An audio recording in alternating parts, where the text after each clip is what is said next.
Então, vamos lá, segunda aula.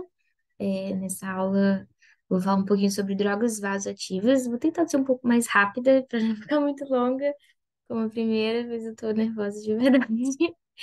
Mas então, vamos lá. É, a gente vai começar fazendo a introdução também, né?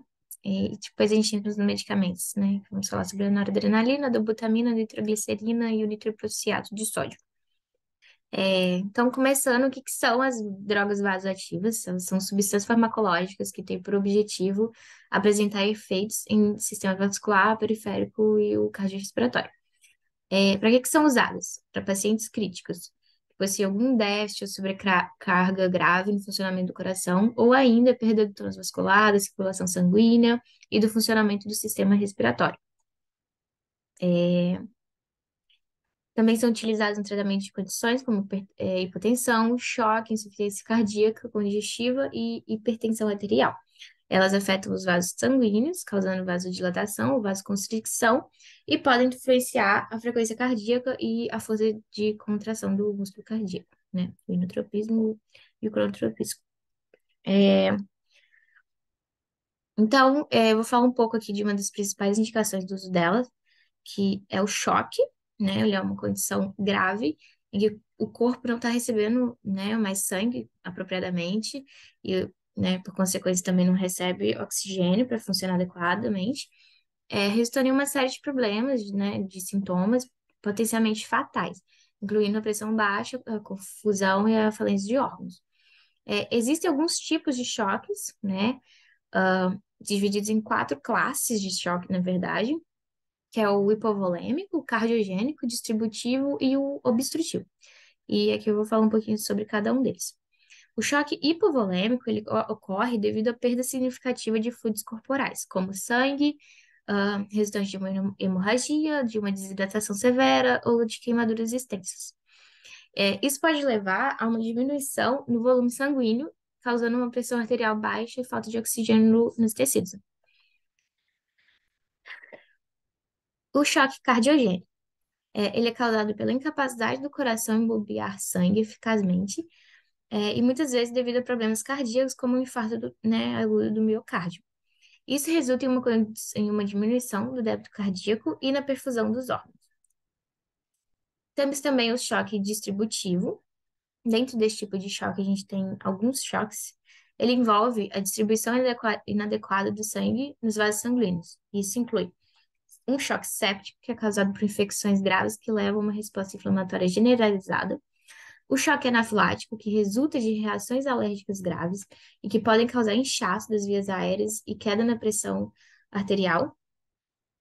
E o choque neurogênico, que geralmente é causado por lesões na medula espinhal, resultando em uma perda temporária da função dos nervos que controla a pressão arterial. E, por último, temos o choque obstrutivo, que é causado pela obstrução do fluxo sanguíneo. E pode ocorrer devido a fatores como embolia pulmonar, tamponamento cardíaco ou um pneumotórax. E é importante lembrar que cada tipo de choque ele requer um tratamento específico, né? Para a causa subjacente ser revertida e restaurar essa perfusão adequada dos órgãos. Então, começar falando sobre a noradrenalina. Ai, deixa eu dar uma respirada. Quando eu falo muito, eu fico sem. A barriga tá muito grande. É, eu confesso, professores, que eu escrevi muita coisa aqui nessa parte, porque é uma parte mais difícil para mim falar sobre as drogas em si e sobre os cálculos, então eu escrevi para eu não deixar nada passar, tá bom? Então, a noradrenalina, ela é uma catecolamina produzida pelo nosso corpo e pode ser também sintetizada. A sua principal utilização é na presença de choque e de choque distributivo, cardiogênico, obstrutivo ou hipovolêmico, né? Ou seja, todos. Seu uso de eleição é no choque séptico, né? Que é um tipo do distributivo. O intuito é elevar a pressão arterial média e é então usado em pacientes hipotensos. Suas doses iniciais é de 0,05 a 0,1, né, unidades por quilo por minuto. Até que o efeito hemodinâmico seja, né, que você deseja, atinja um máximo, pode de até que atinja esse efeito dinâmico desejado, e você pode ir até um máximo de 1,2 a 2 unidades, né, de quilo por minuto, porque senão, mais que isso, pode saturar os receptores. É, como uma fisiologia da droga, ela age em receptores endoteliais. O principal deles é o receptor alfa. E ela tem uma pequena atividade no beta-adrenérgico também, no beta-1. A sua ação principal é a vasoconstrição periférica. Então, ela age nesses receptores alfas, promovendo vasoconstrição e aumenta a resistência vascular periférica, aumentando também a pressão arterial média. Então, ela promove um volume sistólico mais adequado. Como efeitos adversos, ela causa ansiedade, é o principal efeito, né, relatado, e principalmente na fase inicial do choque, quando inicia, assim, o paciente está entubado. Também causa uma diminuição da viscosidade da pele, por causa dessa vasoconstricção, causa cefaleia, tremor de extremidade e taquicardia reflexa e anginosa. Um adendo é que ela é uma catecolamina potente, então a gente deve usar por acesso, né, você deve fazer essa infusão por acesso profundo, porque o uso prolongado e acesso periférico pode promover até necrose cutânea e até mesmo do membro.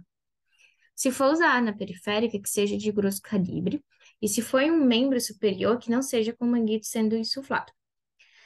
Alguns estudos dizem que se pode protelar o acesso venoso em até 72 horas, mas depende da dose.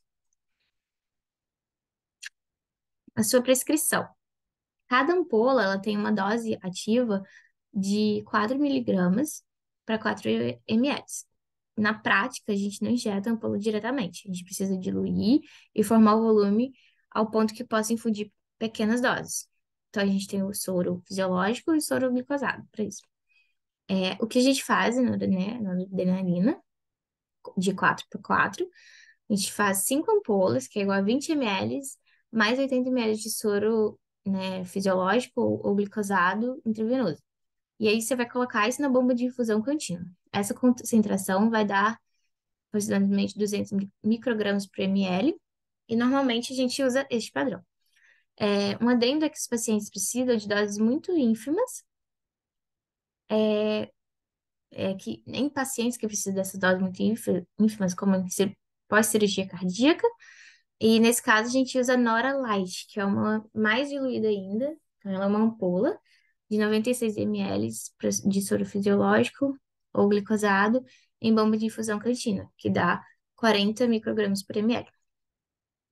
Então, como é feito esse padrão, a gente tem essas 5 ampolas de 20 ml, 20 miligramas, e é igual a 20 mil microgramas, que estão diluídas em 100 ml de solução. Então, é o montante das ampolas mais a solução fisiológica do soro glicosado. Logo, 20 mil dividido por 100 ml é igual a 200 microgramas, né, por ml. Então, cada ml tem 200 microgramas. Se já tem um valor padrão, pode calcular a dose para qualquer paciente. Na prática, essa dose depende do efeito que você deseja na pressão arterial média. Por exemplo, 2 vezes a diastólica mais a sistólica e divide por 3. Deve estar maior do que 65. Então, a dose efetiva é de 0,01 a 2 microgramas por quilo por minuto. E aí vai de 1 até 40 ml por hora na bomba de difusão contínua. Então, como é feito este padrão? Por exemplo, a gente inicia a Nora na dose de 0,5 em um paciente com 70 quilos, ou seja, fica 0,5 vezes 70, que é igual a 35 microgramas por minuto. Para aplicar no paciente, a gente vai usar a bomba de difusão contínua, que utiliza a vazão em ml por hora. 35 microgramas por minuto vezes 60 minutos, que é a dose em 1 hora, que é igual a 2.100 microgramas por hora. A diluição padrão tem 200 microgramas por ml e cada ml tem 200 microgramas, né?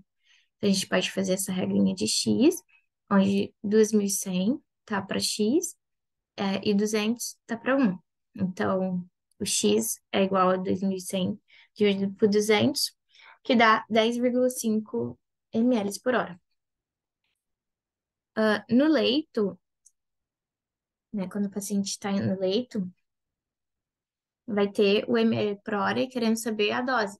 Então, a gente faz uma vazão encontrada vezes droga pelo peso por 60 minutos. Por exemplo, paciente de 70 quilos com a vazão de 15 ml por hora, é 15 vezes 200, que é o padrão, que é igual a 3.000. Portanto, 3.000 dividido por 70 é igual a 42,6. Dividido por 60, que é a hora, é igual a 0,71 microgramas por quilo por minuto. Então, como que a gente monta, meu Deus? Desculpa, gente, é que eu fico muito sem ar quando eu falo muito mesmo. 5 ampolas a gente aspira, coloca dentro do soro de 80 ml. Então, a gente faz diluição. Acopla o equipamento e algumas medicações requerem que seja fotossensível. Não é o caso da Nora, mas assim a gente está atento a isso, saber quais são, que eu vou citar. Então, a gente acopla o paciente, preenche o equipo para não entrar o ar na veia. E coloca a bomba de um total de volume, depois a gente calcula o ml por hora que vai querer iniciar. É, então, isso foi, né, como a gente usa a Nora. Agora a gente vai falar um pouquinho da dobutamina, que também é uma catecolamina, só que ela é sintética. E ela tem atividade de promover o inotropismo, né, cardíaco, né, com força de contração do coração. Ela melhora essa contratilidade e tem praticamente nenhum efeito vascular periférico, então ela age mais a nível cardíaco. Através da estimulação inotrópica, age nos receptores beta 1 e tem pouca ação no alfa 1, ou seja, os periféricos, e do miocárdio. Ela causa essa discreta vasodilatação. No início, produz uma hipotensão e é preferível administrar se a pressão arterial sistólica for maior do que 100.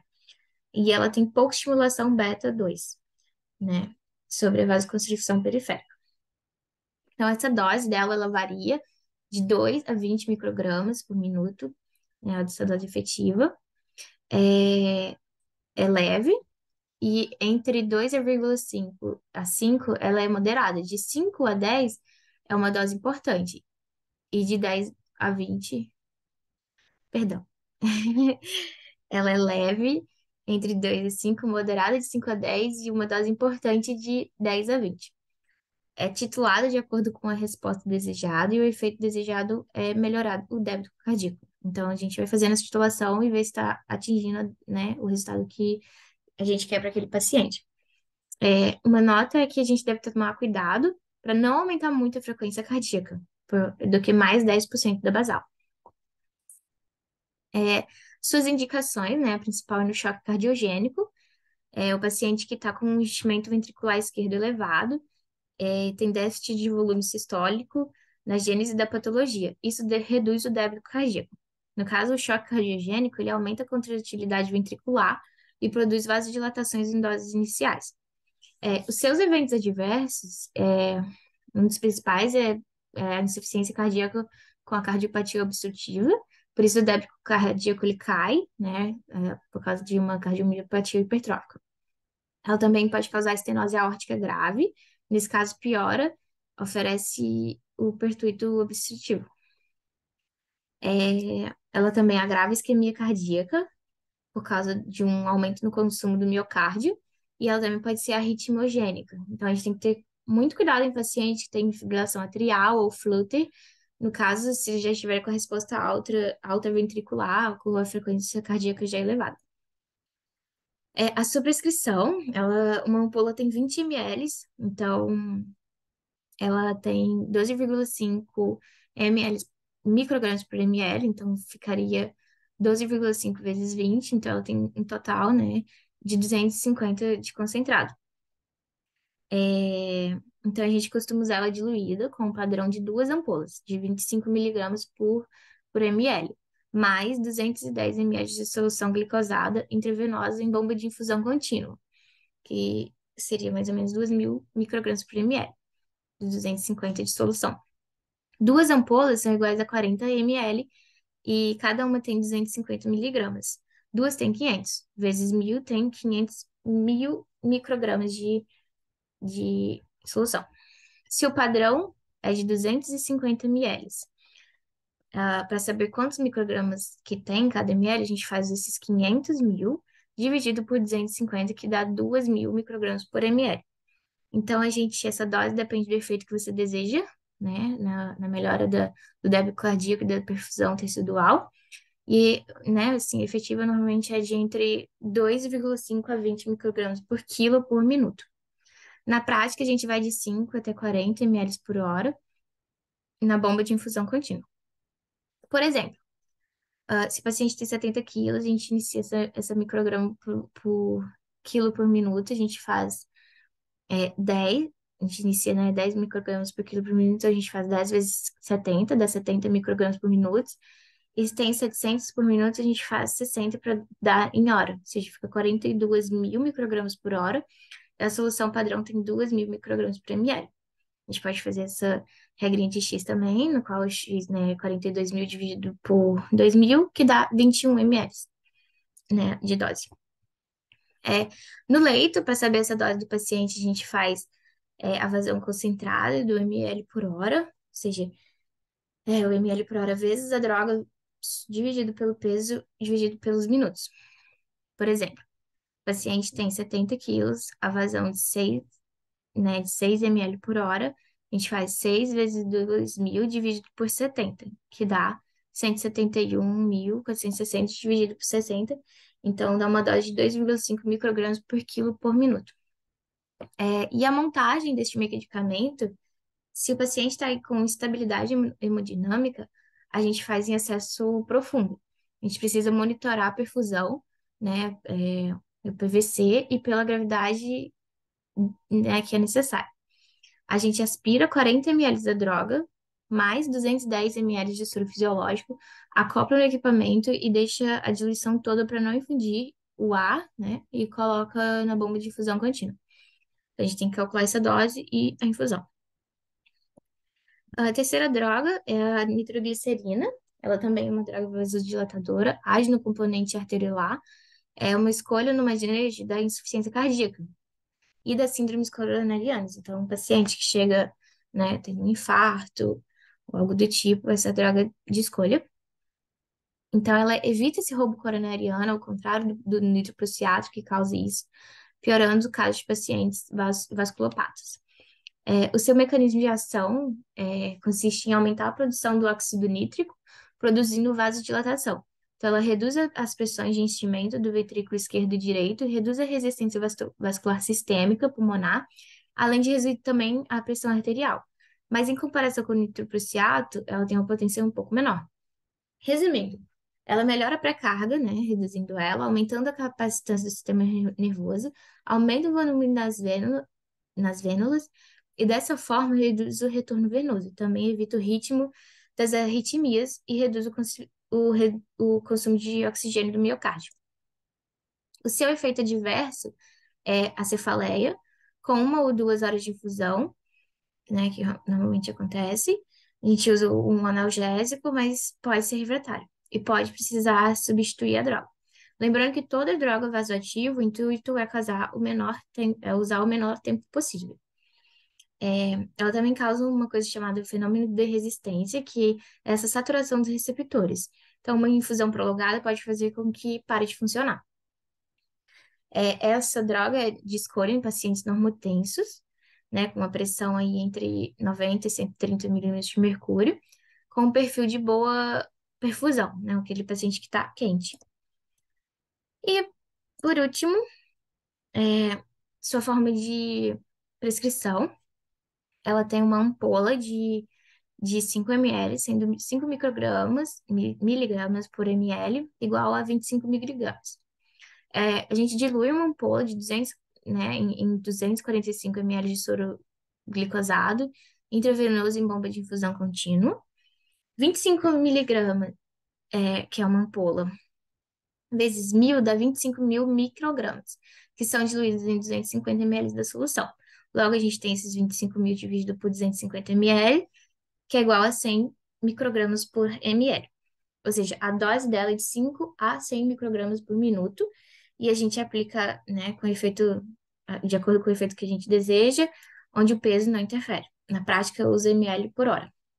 Então, assim, a dose na prática, ela depende dos efeitos que você quer atingir no manejo desses sintomas, e esse efeito antianginoso. Então, faz esse 5 a 100, é, e vai de 3 a 60 ml por hora na bomba de infusão contínua. Começa com 3 e vai observando de 5 em 5 minutos se a PA aumenta ou reduz conforme essa necessidade. Um exemplo da prescrição é um paciente com um quadro de edema agudo de pulmão hipertensivo que foi realizada furosemida, uma dose de ataque, e sob monitorização contínua, a gente vai iniciar a nitroglicerina na dose de 5 microgramas por minuto. 1 ml da solução tem 100 miligramas, e daí fica 1 ml, né, igual a 100, dividido por 60 minutos. Logo, a cada minuto tem-se 1,66 microgramas. Ou seja, o X, né, nessa regra de X fica 5 dividido por esse 1,76, que é igual a 3,01 ml por hora. Na prática, quando chega no leito do paciente, a gente evita essas contas com números decimais, e quando usamos a solução padrão, fica exemplificada. Só a gente memorizar que 5 microgramas por minuto é igual a 3 ml por hora. E essa é sempre a dose inicial. Por exemplo, o paciente já está internado no leito de CTI com vazão de 20 ml por hora. Logo, a dosagem será, né, esse 5 para 3 e X para 20. Ou seja, 20 seria 20 vezes, o X seria 20 vezes 5 sobre 3, que dá 33 microgramas por minuto. E aí, né, o objetivo é esse efeito de avaliar, aliviar a congestão e o efeito antiaginoso. A sua montagem, a gente pega uma ampola aspirada, coloca na solução glicosada, coloca no equipamento de bomba de infusão contínua e no mesmo acesso periférico para infundir. Por último, mas não menos importante, o nitroprusiato de sódio. Ele também é um vasodilatador, né, como o tridil. É uma escolha nos pacientes hipertensos, com sinal de, né, com uma pressão maior do que 130, ou com sinal de baixo débito cardíaco. Ele é muito usado no manejo da insuficiência cardíaca. Ele é muito eficaz na vasodilatação arterial, venosa e venosa, reduzindo a pré e pós-carga. Vasodilatador arterial potente, levando à queda da resistência vascular sistêmica a um aumento importante do débito cardíaco. Uma nota é que, em caso de paciente com insuficiência cardíaca de perfil úmido e frio, né, aquele mais hipotenso, a gente faz mais em leito de terapia intensiva. Paciente com choque cardiogênico, é necessário oferecer uma pressão arterial média se abaixo de 90. A gente começa na hora para subir um pouco, né, inicia a dobutamina, tem esse efeito inicial de proteção, mas quando esse efeito passa, a gente retira a nora em consequência do aumento do inotropismo, a PA se estabiliza. Então, aí, esse paciente, ele pode se beneficiar de uma dose pequena do Nipride, que melhora essa performance cardíaca. Assim, a gente diminui a pré-carga e pós-carga, junto com a dobutamina, que é inotrópica. Então, quando inicia o Nipride, a gente observa esse aumento na PA. Seus efeitos adversos, como, né, os outros, hipotensão, a cefaleia, também desde aquela resistência que eu comentei, né, onde pode saturar os receptores. Porém, isso acontece mais se tiver um uso prolongado de mais de 48 horas. Ela tem um efeito grave, que é a intoxicação por cianeto. O tiocianato, né, que é um metabólico, né, precisa ser metabolizado pelo fígado e eliminado pelos rins. Então, assim, por isso paciente nefro e hepatopatas, a gente deve ter muito cuidado, porque esse metabólico, ele é tóxico para o sistema nervoso central, ele pode gerar coma, crise convulsiva, desorientação, além de se intoxicar, né, uma intoxicação, e pode induzir a meta-hemoglobina, então vai ter uma acidose lática grave. Na prática, né, o que pode dar o sinal de que isso está acontecendo é que o sangue do paciente ele vai estar muito vermelho, pois ele não libera o oxigênio para os tecidos, fica preso na hemácia pela intoxicação da meta-hemoglobina. Mais uma adenda que ela pode ser feita, assim, adenda não, né, uma nota bem importante, que ela pode ser feita em acesso periférico, mas o ideal é ter uma PA invasiva. pois em poucos minutos a gente já tem uma ação e causa alterações. O efeito adverso é a hipotensão, né, como já citado, e por isso a gente deve ter esse monitoramento para avaliar a PA diretamente. Se não puder, devemos colocar o monitor para aferir a pressão a cada 3 a 5 minutos. Então, fala um pouquinho da sua farmacologia, ela tem essa meia-vida de aproximadamente 2 minutos, que facilita a titulação do fármaco para a meta, né, da pressão arterial média. E essa meta ela é adequada de acordo com o paciente. Se chega na emergência, né, hipertensiva, uma emergência hipertensiva, né, é bom reduzir de 20 a 25%, ou dependendo do caso, manter a pressão arterial média entre 65 a 75 milímetros de mercúrio, ou até 100, a depender do paciente em questão. E sobre a sua dose, ela vai de 0,3 a 10 microgramas por quilo por minuto, sendo 10 muito alto. Então, pelo risco de intoxicação, né, que eu citei antes, acima de 2 a gente deve ter, né, de 2 microgramas por quilo por minuto, a gente já deve estar muito atento a esses sinais. E se ocorrer, devemos reverter com a aplicação da vitamina B12, intravenosa, intravenosa, que é a cianocobalamina. Pode ser feito azul de metileno IV. É, sobre sua prescrição, né, a ampola ela tem 2 ml, ela corresponde a 50 miligramas. A gente dilui uma ampola né, em 248 ml de soro glicosado intravenoso em bolos, né, de infusão contínua, bomba de infusão contínua, que dá um total de 250 ml. Então, a gente tem 50 ml vezes 1.000, que dá 50 mil microgramas, que são diluídos em 250 de solução. Fica 50 mil dividido em 250, que dá 200 microgramas por ml. Na prática, a gente vai depender do efeito, né, que a gente quer, né, para o paciente sobre essa pressão média. E aí a gente, né, assim, o objetivo é reduzir essa resistência vascular, além do efeito venodilatador adicional. No caso dos pacientes que podem usar para insuficiência cardíaca. E aí vai de 6 a 210 ml por hora na bomba de difusão contínua. E é muito importante lembrar que quanto maior a dose, maior o risco de intoxicar. Um exemplo, assim, né, a gente vai iniciar o nitroprusiato um paciente admitido com um quadro de cefaleia, de encefalopatia hipertensiva, por exemplo. E aí a gente faz prontamente, né? A gente essa monitorização contínua. Vamos iniciar 0,3 microgramas por quilo por minuto para um preço de 70. E aí a gente tem 1 ml da solução, que tem 200 microgramas, vezes, né, microgramas, que é 0,3, que é a dose que a gente vai iniciar, vezes 70, que é o quilo, e 60, que é a hora. Fica 1.260 microgramas por quilo por minuto, e isso vai ser dividido pela concentração da droga de 70, de 200, que dá 6,3 ml por hora.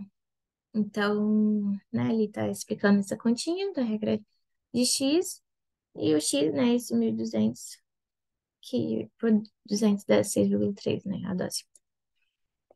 Então, por fim, no paciente no leito, com 70 quilogramas e com vazão de 30 ml por hora, para saber a dosagem, né, a gente faz essa continha também, que um tá para 200, 30 tá para X, então o X é esse 30 vezes 200. Acho que tá um pouquinho errado aquela conta ali. Ah, não, tá certo. Vezes 200, que dá 6.000. Perdão. A gente divide o resultado pelo peso, né? Que é 6.000 dividido por 70, e a gente vai encontrar um número de 85,7. E depois a gente divide pelo 60, né? Para saber a dose por minuto, que dá 1,2 microgramas por quilo por minuto. Essa já é uma dose moderada, então a gente já tem que ficar atento que acima de 2 já tem risco de intoxicação. E a montagem, né, desse medicamento, aqui entra aquilo que eu falei sobre os medicamentos fotossensíveis. Este é um medicamento que é fotossensível, então, assim, após expirar a ampola e diluir na solução, né, glicosada, a gente tem que tomar esse cuidado com a luz, porque a gente tem que proteger o frasco para não perder a sua eficácia. Então, assim, é melhor né, diluir nessa solução, pois ele já tem uma concentração alta de sódio e é isso. A gente precisa colocar, depois que já faz isso, em um saco, por exemplo, e usar um equipamento de proteção da luz laranja, normalmente, e senão ela perde o efeito. Então a gente vai, coloca isso na bomba e aí sim pode ser feito no acesso periférico. Então, eu tentei ser um pouquinho mais rápida, sinto muito se eu corri um pouco, mas obrigada. Aprendi muito fazendo, foi legal aprender sobre essas drogas, assim, a gente sabe já um pouco, né, na prática, assim, do que, na prática não, né, na teoria que a gente viu até agora, mas isso aprofundou mais o conhecimento e grata pela oportunidade, professores. Espero que tenham gostado. E um beijo grande aí. Tchau, e desculpa pela falta de ar, minha barriga tá muito grande. Obrigada.